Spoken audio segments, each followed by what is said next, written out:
Mais qu'est-il arrivé à ce sous-marin perdu alors qu'il s'apprêtait à aller visiter l'épave du Titanic? Depuis le début de la semaine, les recherches se multiplient et l'inquiétude grandit pour les 5 passagers qui n'ont plus donné de nouvelles. Ce mercredi, les spécialistes ont dévoilé des images de l'intérieur de l'appareil, ce qui ne devrait pas rassurer sur leur sort.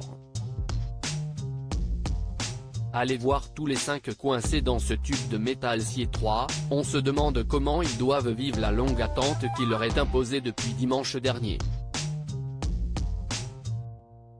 Perdu en mer depuis déjà plusieurs jours, le scientifique français Paul-Henri Narjolet et 4 touristes n'ont plus donné signe de vie depuis de très longues heures.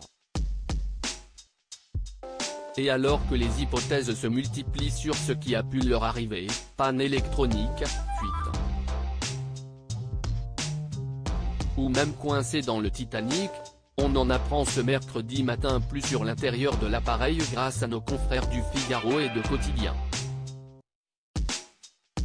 Et notamment qu'il n'est finalement pas si étonnant que l'appareil ait disparu, construit notamment grâce à des composants achetés dans le commerce, il se dirigerait grâce à une manette de jeu vidéo et ne serait composé que d'un tube épuré, à l'exception de 2 écrans de contrôle, d'un bouton lumineux, d'un hublot de 60 cm et d'un minuscule cabinet de toilette.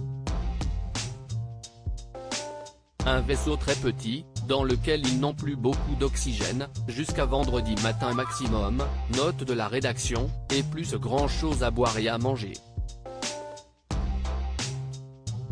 Ce qui ne laisse que très peu d'espoir de retrouver les disparus, même si des bruits sous-marins auraient été entendus pendant la nuit par les sonars. Il faut dire que même Paul-Henri Narjolet, qui était descendu plus d'une trentaine de fois vers le Titanic et qui est sans doute le pilote le plus expérimenté du monde à ses profondeurs, selon l'un de ses amis, avait une certaine appréhension à l'idée de descendre dans cette toute petite boîte de métal, appelée le Titan et décrit comme rudimentaire. Système de guidage par SMS, surtout que celle-ci s'était déjà perdue dans la mer pendant 2h30 pour sa dernière sortie en mer à l'été 2022. Et que le sous-marin n'a jamais été certifié auprès d'une autorité officielle.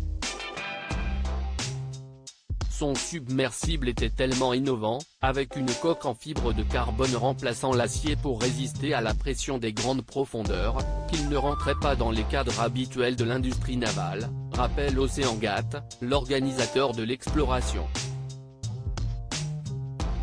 Les spécialistes révèlent pourtant que plusieurs points étaient inquiétants, notamment le système de guidage par Wi-Fi et SMS. Des détails qui n'ont pas été relevés par les porte-paroles du groupe, plutôt silencieux sur le drame qui est en train de se jouer en Atlantique. Pourtant, ils sont désormais directement concernés puisque le patron, Stockton Rush, fait lui aussi partie des passagers.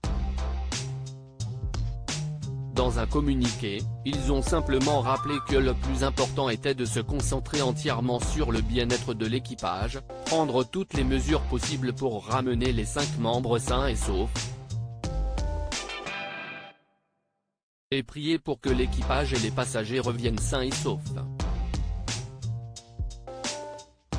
Alors, doit-on garder espoir sur le fait de les retrouver en vie? Si les bruits entendus sous l'eau sont plutôt un bon signe, les amis du plongeur français sont unanimes, si quelqu'un peut s'en sortir, si est-il bien lui. Mais attention, même remontés à la surface, les passagers ne seront pas sauvés, la porte ne s'ouvre que de l'extérieur.